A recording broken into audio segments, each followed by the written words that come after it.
बिस्मिल्लाहिर्रहमानिर्रहीम। अस्सलाम वालेकुम नाज़रीन, मैं हूँ इरफान हाशमी और आपको प्रोग्राम दो टोक में खुशामदीद कहता हूँ। और हमारे साथ मौजूद है इब्राहिम राय साहब। राय साहब अस्सलाम वालेकुम। वालेकुम अस्सलाम।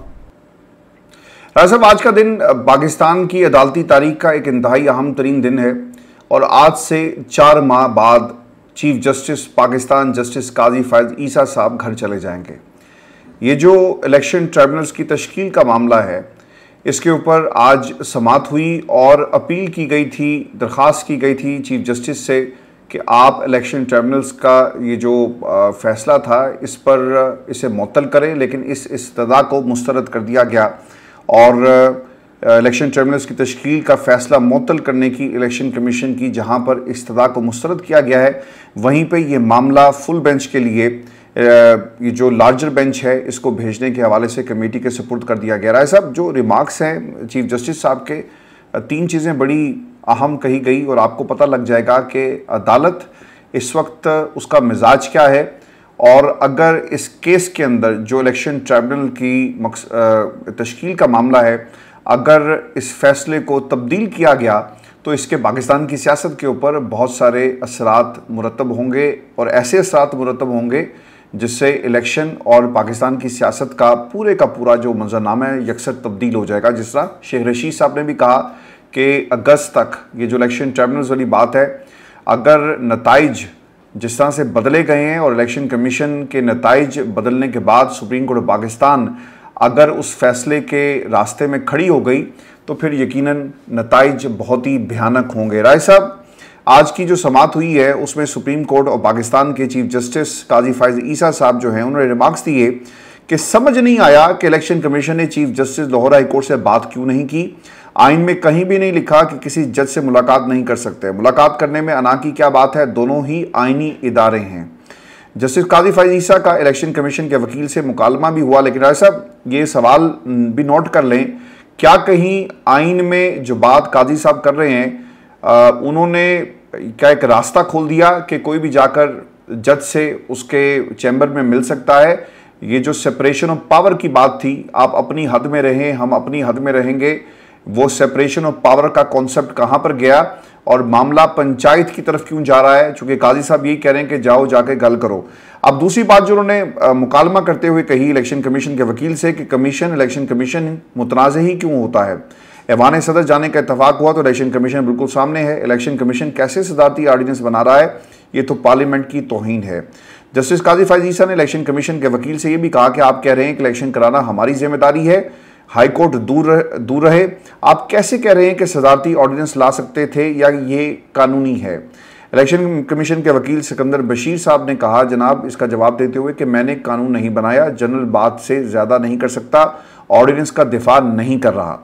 चीफ जस्टिस पाकिस्तान ने रिमार्क्स दिए कि सुप्रीम कोर्ट में केसेस की जिम्मेदारी मेरी है, अपनी कमजोरी को वजह ना बनाएं। चीफ जस्टिस काजी फ़ायज़ ईसा ने पीटीआई के वकील सलमान अकरम राजा से इस्तफसार किया कि ऑर्डिनेंस को चैलेंज नहीं किया आप लोगों ने, जिस पर सलमान अकरम राजा ने कहा कि ऑर्डिनेंस को लाहौर इस्लामाबाद हाई कोर्ट्स में चैलेंज किया है। चीफ जस्टिस ने फिर ये पूछा कि मुख्तलिफ हाई कोर्ट्स क्यों, ऑर्डिनेंस तो पूरे मुल्क में लगेगा। फाजल चीफ जस्टिस ने इस्तफसार ये भी किया कि इलेक्शन ट्रिब्यूनल के लिए आइन क्या कहता है, पार्लियामेंट कानून बनाती है, हम कानून की हिफाजत करते हैं, जिसका काम है इसे करने दिया जाए, एक मीटिंग में बैठकर सब तय किया जा सकता है। राय साहब, ये जो बात की जा रही है इलेक्शन ट्रिब्यूनल्स की, और फिर जो सिकंदर बशीर साहब हैं जिन्होंने ये सुप्रीम कोर्ट ऑफ पाकिस्तान के सामने ये हकाइक भी रखे कि हाई कोर्ट के जजेस की तादाद 60 है जबकि 40 काम कर रहे हैं। चीफ जस्टिस पाकिस्तान ने फिर इस्तफसार किया कि ट्रिब्यूनल्स के जजेस की तैनाती किसका इख्तियार है, हमारे सामने मामला है कि जजेस तैनात कौन कर सकता है और आइन क्या कहता है। उन्होंने फिर मेरा ख्याल है कि आइन पाकिस्तान का एक हवाला भी दिया। तो क्वेश्चन इज राय साहब, काजी साहब क्या करना चाह रहे हैं?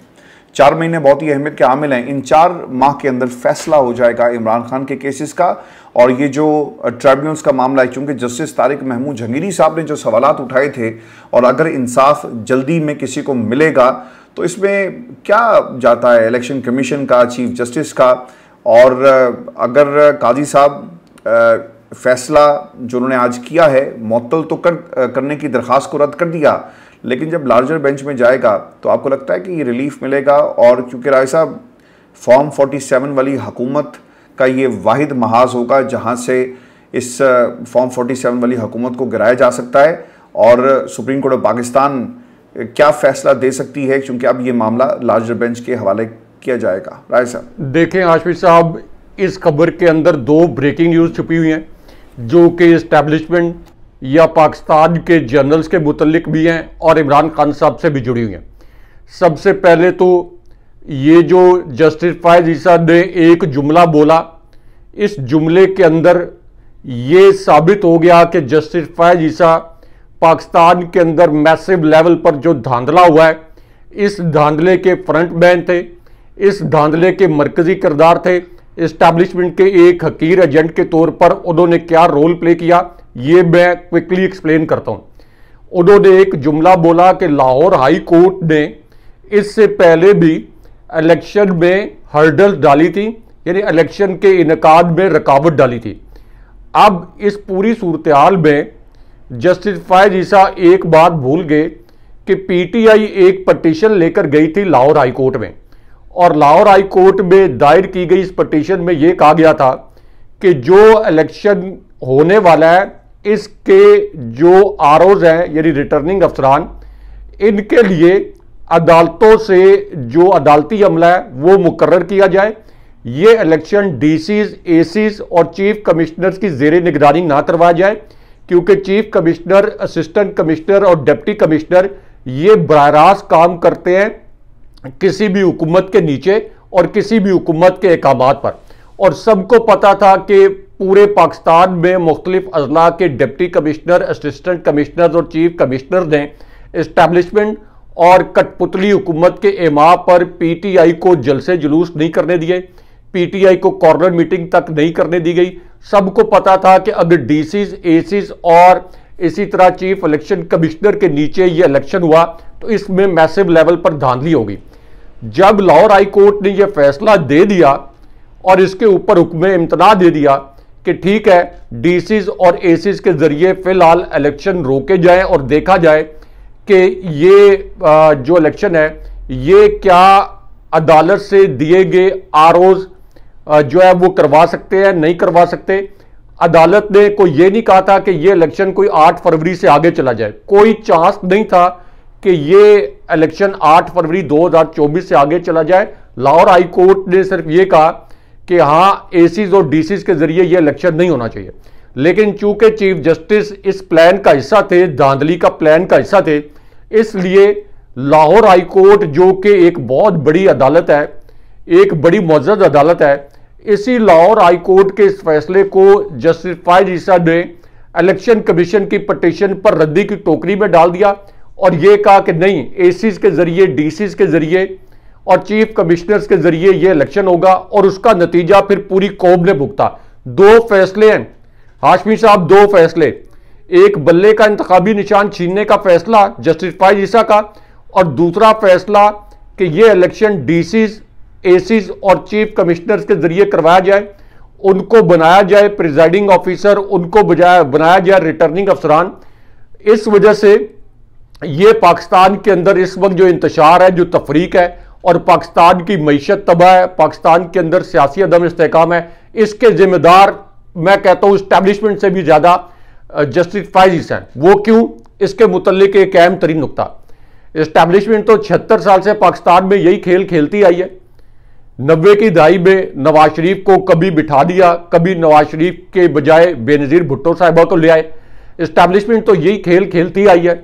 इस मरतबा उन्होंने इमरान खान साहब को इलेक्शन जीतने ना देने का एक तैयार कर लिया था।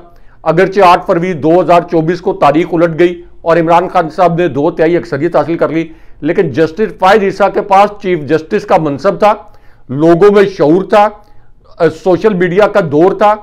अब ये कोई 1970, 80, 90 की दहाई नहीं थी।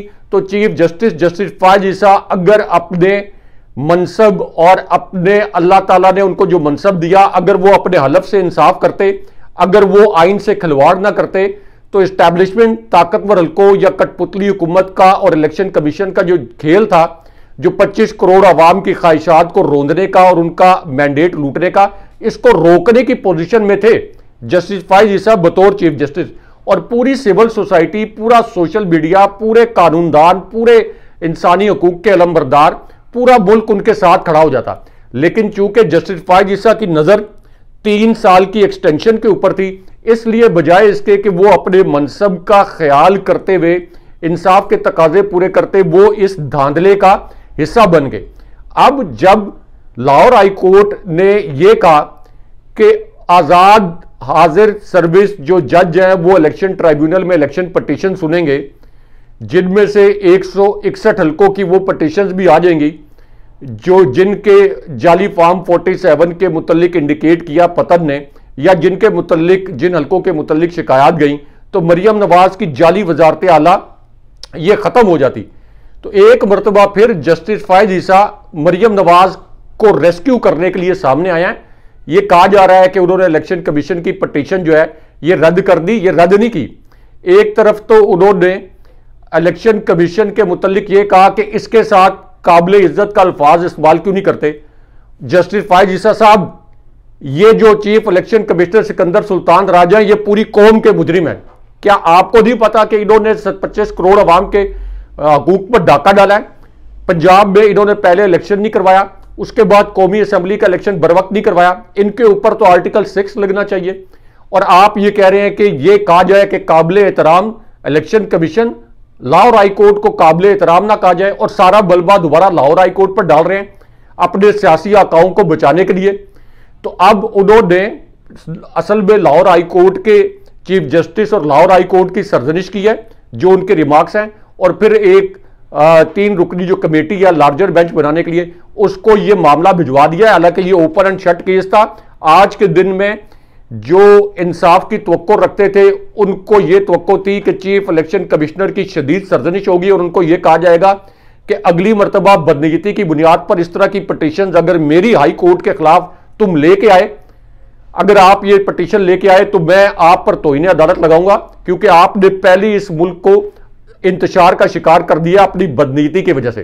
तो सिकंदर सुल्तान राजा, जिनके मुतल्लिक मैं बार बार कहता हूं कि इनके ऊपर आर्टिकल 6 लगेगा, वो तो पीटीआई के खिलाफ एक पार्टी बनकर सामने आ गया। इसलिए ये जस्टिस फायज ईसा का जो फैसला है ये एक मरतबा फिर जमहूरियत की नफी है। और जस्टिस फायज ईसा के लिए तो पूरी कौम को इज्तिमाई दुआ करनी चाहिए, इज्तिमाई दुआ कि या अल्लाह जल्द से जल्द इनका ये जो टेन्योर है ये पूरा हो, कौम की जान छूटे, वरना ये पाकिस्तान के ऊपर इसी तरह की लाकानूनियत जो है ये मुसल्लत करते रहेंगे और इसी तरह के गैर आईनी फैसले जो हैं वो इस कौम पर मुसल्लत करेंगे, जिसका नतीजा रियासत पाकिस्तान 25 करोड़ अवाम भुगतते रहेंगे। राय साहब, चीफ जस्टिस का ये आखिरी फैसला है और chief justice Lahore high court Shahzad Malik ने जाते जाते ये फैसला दिया और चीफ जस्टिस ने हसास अदारे की जानिब से इंसदाद दहशतगर्दी अदालत के सरगोदा के जज को हरासा करने की अस खुद नोटिस जो केस पर समाअत की थी, जो महफूज फैसला था, अब इसे जारी किया है। जो फैसले के जो चंद अहम नकात हैं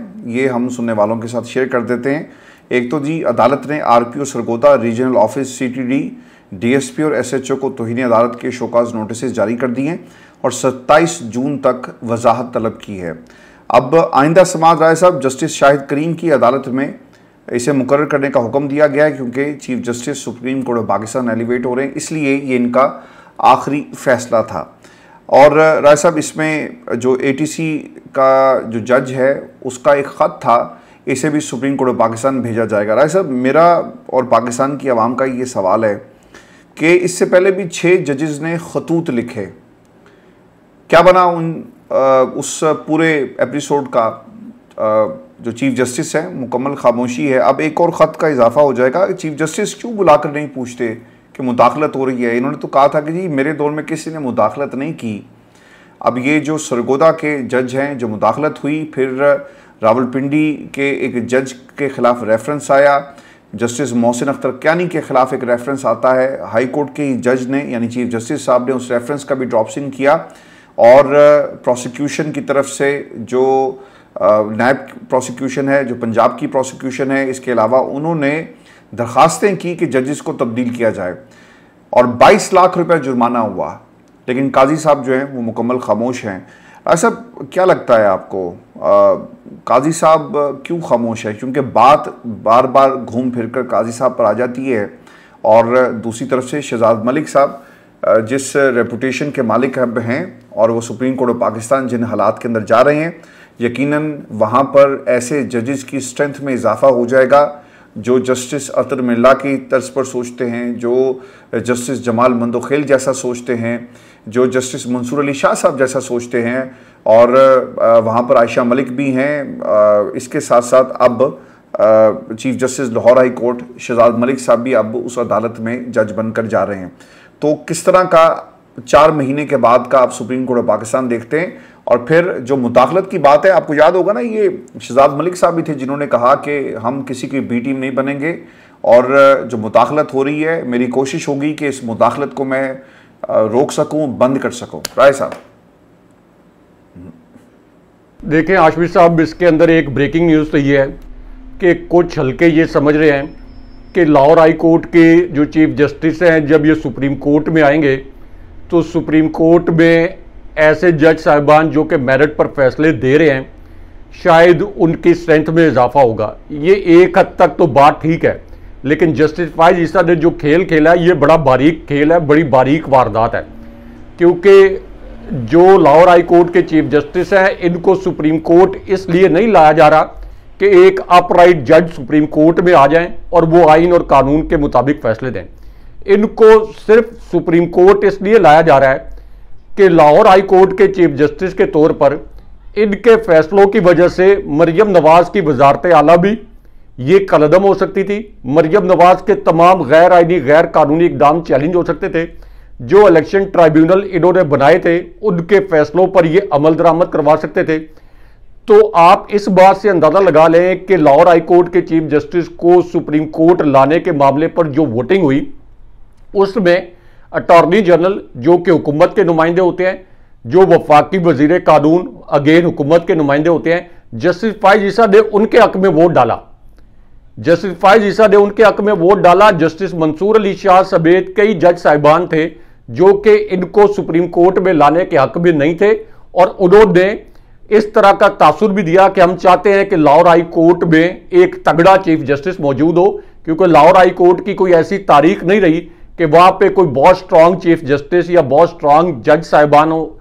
यहां पे आप कह लें कि तारीख में पहली मरतबा इतने दबंग चीफ जस्टिस जो है वो सामने आए थे, और ये एस्टैब्लिशमेंट के इमाम पर और शहबाज शरीफ के इमाम पर ये जस्टिस फायज ईसा ने एक मरतबा फिर एक हकीर एजेंट इस तारतन मैं कह रहा हूं एस्टैब्लिशमेंट का वो बनकर उन्होंने ये बारीक वारदात की है। अब जस्टिस फायज ईसा के मुतल्लिक एक और ब्रेकिंग न्यूज सुन लें कि कहां इनकी जो घिनौनी वारदातें हैं वो एक्सपोज हो रही हैं और बेनकाब हो रही हैं।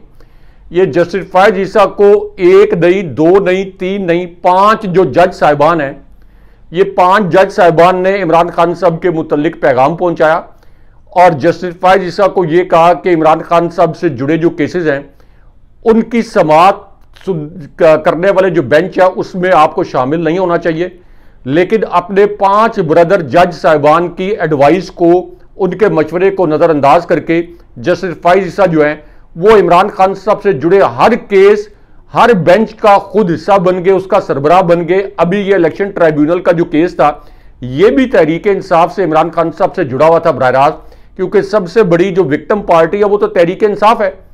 तो इसमें भी वो खुद सरबराह बन गए और अपने एक हमख्याल जज जो हैं उनको बेंच का हिस्सा बना दिया।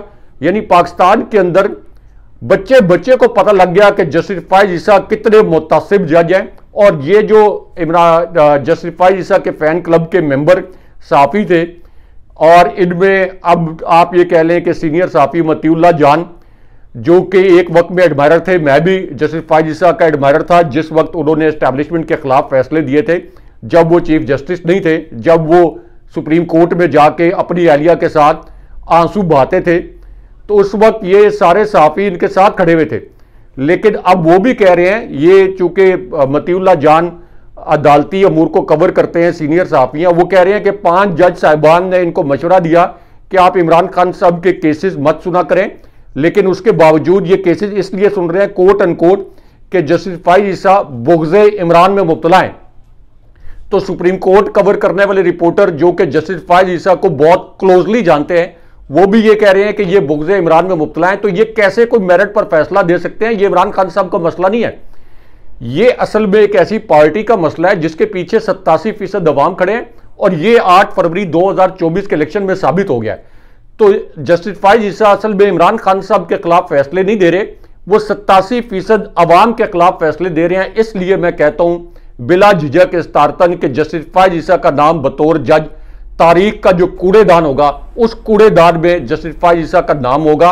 और लोग तो कहते थे कि जस्टिस बंदयाल होम्योपैथिक फैसले देते हैं, कम से कम वो कुछ ना कुछ हिम्मत रिमार्क्स में तो करते थे। जस्टिस फायज ईसा ने तो एस्टैब्लिशमेंट और इस कठपुतली हुकूमत के, आप ये कह लें कि एक हकीर एजेंट के तौर पर पाकिस्तान में जमहूरियत और आइन को रोन डाला और उनकी नजरें सिर्फ एक एक्सटेंशन पर जमी हैं। अच्छा, एक खबर ये भी थी, क्योंकि आपने सुप्रीम कोर्ट के जजेस रिपोर्टर्स की बात की, ज़राए एक ट्वीट हुआ है जी, और राय साहब इस ट्वीट के अंदर मैं क्विकली बता दूं कि क्या कहा गया।